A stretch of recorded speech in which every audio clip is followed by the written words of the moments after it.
Welcome guys to your own channel Abhyas Bhoomi. तो चलिए शुरू करते हैं आज की क्लास LT 2018 के कुछ इम्पॉर्टेंट क्वेश्चंस के साथ। गाइस यहाँ पे क्वेश्चन जो लिखे हुए हैं ये कंप्लीट हिंदी में हैं, बट बीच बीच में अगर ज़रूरत पड़ी तो मैं इनको ट्रांसलेट इंग्लिश में करते रहूँगी ताकि आपको थोड़ा और आसानी हो इन्हें समझने में। तो शुरू करते हैं। तो आपके स्क्रीन पर पहला क्वेश्चन है, ज्ञात से अज्ञात की ओर है। एक, known to unknown is a option A शिक्षण विधि, ऑप्शन बी शिक्षण सूत्र, ऑप्शन सी शिक्षण तकनीक, ऑप्शन डी शिक्षण युक्ति। तो what is it guys? A teaching method, option B teaching maxim, option C teaching technique, option D teaching device. तो जी बिल्कुल सही आंसर है ऑप्शन बी शिक्षण सूत्र या फिर टीचिंग मैगजीन।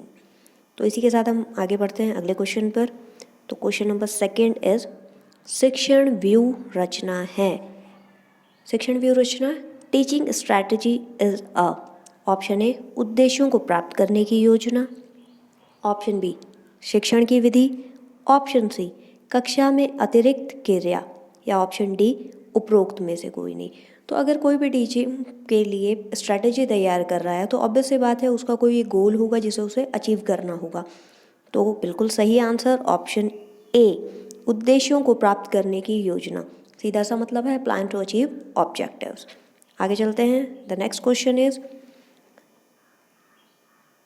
ग्रेडिंग, कोडिंग, अंकन एवं क्रेडिट संचय प्रणालियाँ मुख्य उदाहरण हैं। Grading, coding, marketing and credit accumulation systems are main examples of. पहला, कक्षा में बच्चों की स्थिति की निरूपण विधि, ऑप्शन बी आलेख पत्र में अकादमिक प्रगति को दर्शाना, ऑप्शन सी अधिगमकर्ताओं की उपलब्धि के आकलन की गणन विधि, या फिर ऑप्शन डी परीक्षा के उत्तर पत्रों के मूल्यांकन की प्रक्रिया।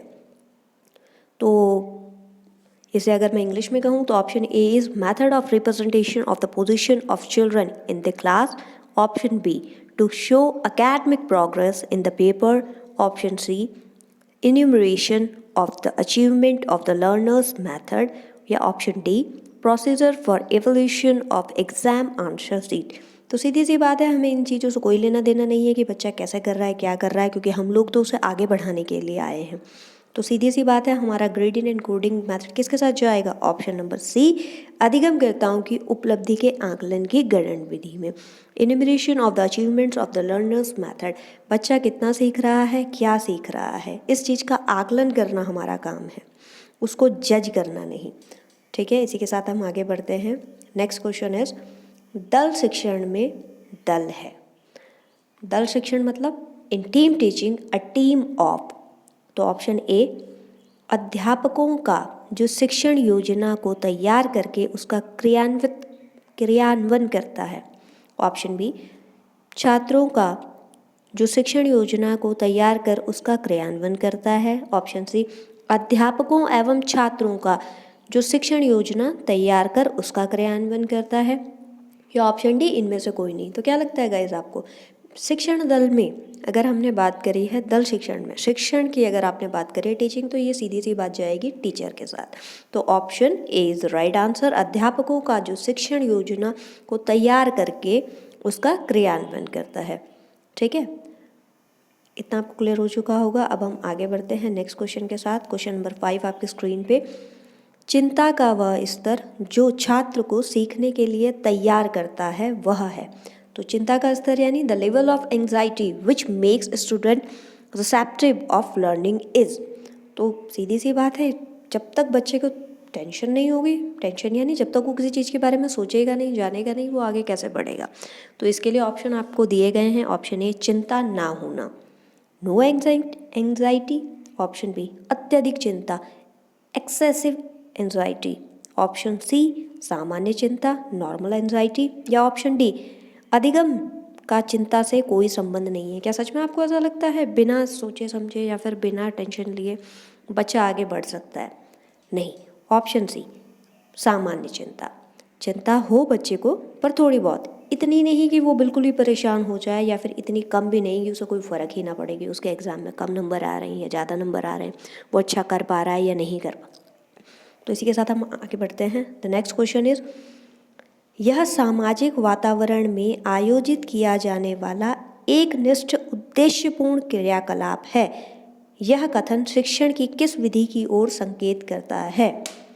तो क्या लगता है आपको? ऑप्शन ए प्रदर्शन, demonstration, option B heuristic, option C समस्या समाधान यानी problem solving, option D project. तो अगर आपने ये कह दिया है कि सामाजिक वातावरण में आयोजित किया जाने वाला एक निष्ठ उद्देश्यपूर्ण क्रियाकलाप, तो प्रदर्शन ठीक है, आप किसी भी चीज़ को डेमोन्स्ट्रेट करते हैं, पर उसके लिए भी कोई एम तो होगा आपके पास। तो एम जब आपने जोड़ दिया तो सीधी सी बात है, समस्या समाधान आप करेंगे नहीं, ह्यूरिस्टिक नहीं हो सकता, तो ऑप्शन बचा है डी प्रोजेक्ट। यहाँ इसका बिल्कुल सही आंसर है प्रोजेक्ट। नेक्स्ट क्वेश्चन नंबर 7, शिक्षा का अधिकार अधिनियम 2009 में प्रावधान है राइट टू एजुकेशन। क्या लगता है आपको?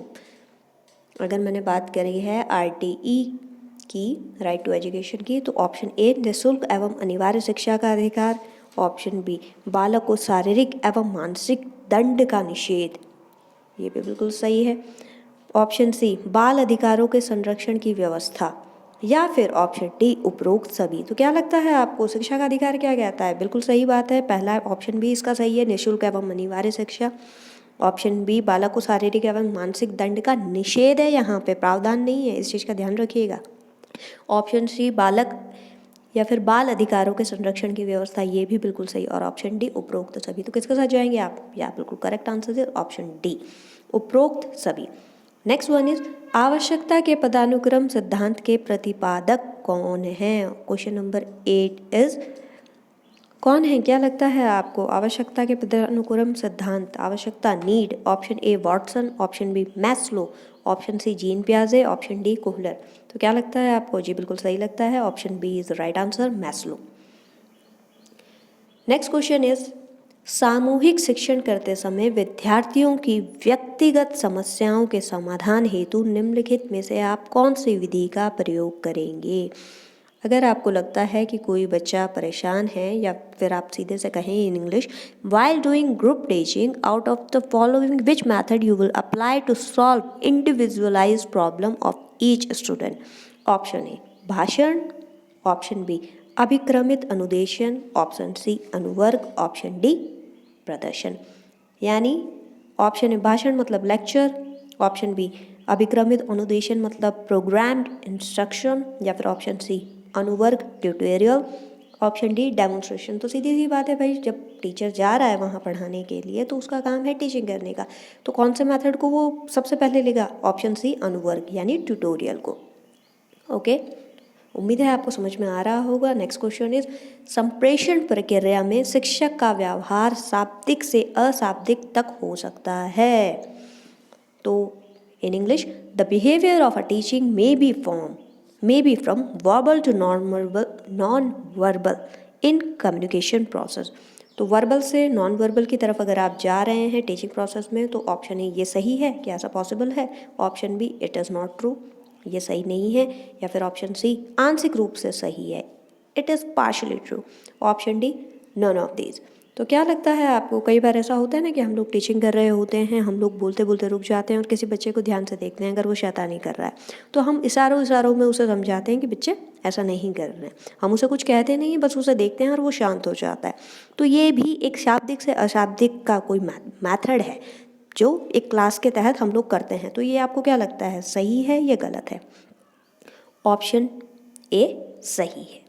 ये सही इसीलिए है क्योंकि कई बार आप एक क्लास के अंदर चलते हुए किसी बच्चे को स्पेशली डांट दें, तो ये चीज़ क्या है, उसके अहम पर लगती है। अहम यानी ईगो, छोटा सा बच्चा है उसको भी ईगो लग जाता है कि आज तो मालूम ने मुझे डांट दिया, या फिर आज तो मुझे सर ने डांट दिया। तो कई बार इशारों में भी वो बात हो जाती है, या फिर वो काम हो जाता है जो हम शब्दों के माध्यम से भी बच्चे को समझा नहीं पाते। तो इसी के साथ आगे क्वेश्चन बढ़ते हैं। क्वेश्चन नंबर 11, कक्षा कक्ष संप्रेषण हेतु सूक्ष्म शिक्षण क्यों आवश्यक है? तो क्या लगता है आपको, why micro teaching is important for classroom communication? Micro teaching का क्या उपयोग हो सकता है भाई? ऑप्शन ए पृष्ठ पोषण हेतु, ऑप्शन बी, पहले मैं इंग्लिश में बता दूं, पृष्ठ पोषण मतलब to get feedback, option B विभिन्न कौशलों के विकास हेतु यानी to develop various skill, option C पाठ पूर्ण करने हेतु टू कंप्लीट द लेसन, या फिर ऑप्शन डी मूल्यांकन हेतु, टू इवैल्यूएट। क्या लगता है आपको 11वें का आंसर क्या हो सकता है? जी हाँ, बिल्कुल सही, ऑप्शन बी विभिन्न कौशलों के विकास हेतु। विभिन्न कौशलों के विकास हेतु, टू डेवलप वेरियस स्किल। जब तक अलग अलग कौशल का विकसित नहीं होगा हम लोग शिक्षण अच्छे तरीके से नहीं कर पाएंगे।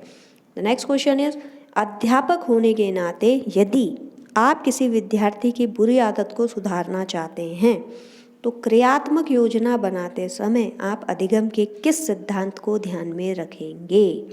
As a teacher, if you want to correct the bad habit of a student, which theory of learning you will keep in mind while planning the action? क्या लगता है आपको? ऑप्शन ए अंतर्दृष्टि सिद्धांत, option A insight theory, option B प्रयास एवं त्रुटि सिद्धांत यानी trial and error theory, option C शास्त्रीय अनुबंधन सिद्धांत क्लासिकल कंडीशनिंग थ्योरी, या ऑप्शन डी फील्ड थ्योरी। तो क्या लगता है आपको? कोई भी बच्चा है अगर उसके अंदर कोई बुरी आदत है तो सबसे पहले हम उसका कारण जानते हैं, फिर कारण के बाद हम लोग ट्राई करते हैं कि भाई ये बेहतर लेवल पे सुधर सके। तो कारण जानने के बाद तो बहुत आसान हो जाता है किसी भी टीचर के लिए अपने बच्चे को सुधारना। तो सीधी सी बात है, हम लोग जाएंगे ऑप्शन नंबर सी शास्त्रीय अनुबंधन के सिद्धांत के साथ।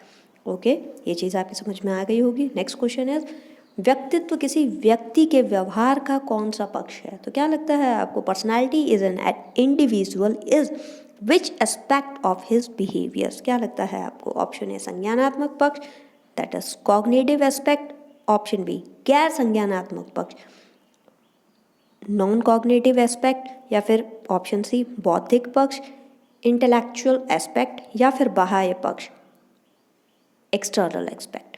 क्या लगता है आपको? तो जी हाँ, बिल्कुल सही बात है, ये उसके बिहेवियर के कॉग्निटिव पार्ट में नहीं आता, option B non cognitive aspect. Okay, next question is, विद्यार्थियों को कठिन शब्दों का अर्थ समझाने की व्यावहारिक विधि है। क्या लगता है आपको? The practical method to which student understand the meaning of the difficult word is.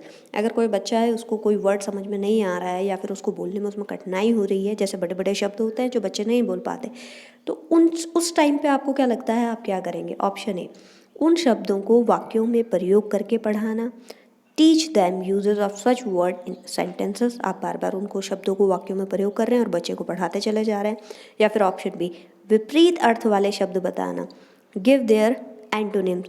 भाई ये तो मुझे भी गलत लगता है, एक बच्चा पहले ही परेशान है और आप उसे और अलग से शब्द बता रहे हो जो अलग अर्थ हैं या विपरीत अर्थ रख रहे हैं। ऑप्शन सी समानार्थी शब्द बताना, समानार्थी यानी गिव देयर सिनोनिम्स। भाई जिस शब्द में समस्या है उस शब्द को हम पकड़ेंगे ना, हम उसके जैसे और शब्द क्यों ढूंढने लगेंगे शुरुआत में ही? या फिर ऑप्शन डी उपरोक्त में से कोई नहीं। तो क्या लगता है गाइस, अगर आप एक टीचर हैं और आपको लग रहा है कि एक बच्चे को शब्द बोलने में कठिनाई हो रही है तो आप उसके लिए क्या करेंगे? ऑब्वियस सी बात है कि उसे बार बार ऐसे सेंटेंसेस बुलवाएंगे जिसमें उन शब्दों का प्रयोग लगातार होता रहे। And practice makes an man perfect, ये चीज़ हम जानते हैं। तो option A is the right answer. उन शब्दों को वाक्यों में प्रयोग करेंगे जिससे वो पढ़ने में उसे आसानी हो। Option A is the teach them uses of such word in sentences, बिल्कुल सही। द नेक्स्ट क्वेश्चन इज, एक बालक काले कुत्ते, काली बिल्ली एवं काले कोट को देखकर डरने लग गया। इस प्रकार के अनुबंधन में निहित है। भाई ये वो सिद्धांत है जिसने हम लोगों को बड़ा कंफ्यूज करा है। इसमें एक चीज़ इंपॉर्टेंट मैं पहले ही आपको बता दूं कि एक इसमें कार्य कारण का सिद्धांत लगता है, एक चीज़ जिस वजह से ऐसा हुआ है और एक चीज़ जो हो रहा है। ठीक है, तो क्वेश्चन नंबर 15 को अगर मैं इंग्लिश में बोलूँ, a child is scared when he see black dog, black cat and black coat, this conditioning is involve in. क्या लगता है आपको? ऑप्शन ए अनुक्रिया का सामान्यीकरण यानी जनरलाइजेशंस ऑफ रिस्पॉन्स, अब वो सामान्य हो चुकी है उस चीज़ के लिए, या option B generalisation of stimulus यानी उद्दीपक का सामान्यीकरण, option C A and B दोनों, या ऑप्शन डी उपरोक्त में से कोई नहीं। क्या लगता है आपको? अगर एक बच्चा है, कोई छोटा बच्चा है, वो काला कुत्ता देखे चाहे काली बिल्ली देखे चाहे उसे काली कोट को देखे, उसे कोई फ़र्क नहीं पड़ता, बस उसको डर लग रही है उससे, तो क्या लगता है आपको? वो डर रहा है अपनी मर्जी से या फिर उन चीज़ों को देखकर डर रहा है? तो सीधी सी बात है, ये उन चीज़ों को देखकर डर रहा है। जब उसके सामने वो चीज़ें आ रही हैं, उन चीज़ों के आने से पहले उसे कोई फ़र्क नहीं है। तो यानी सीधी सी बात है, उद्दीपक यानी स्टिमुलस की वजह से ये चीज़ हो रही है, कारण है तभी कार्य हो रहा है। डर जो लग रहा है उसको एक कारण की वजह से लग रहा है, और वो कारण क्या है? काला कुत्ता, काली बिल्ली और काला कोट। तो यानी option B is the right answer. उद्दीपक का सामान्यीकरण। तो thank you guys, please like, share and subscribe my channel, and please hit the like button if you like this, and please let me know in the comment if there is any problem with this. Jai Mahadev.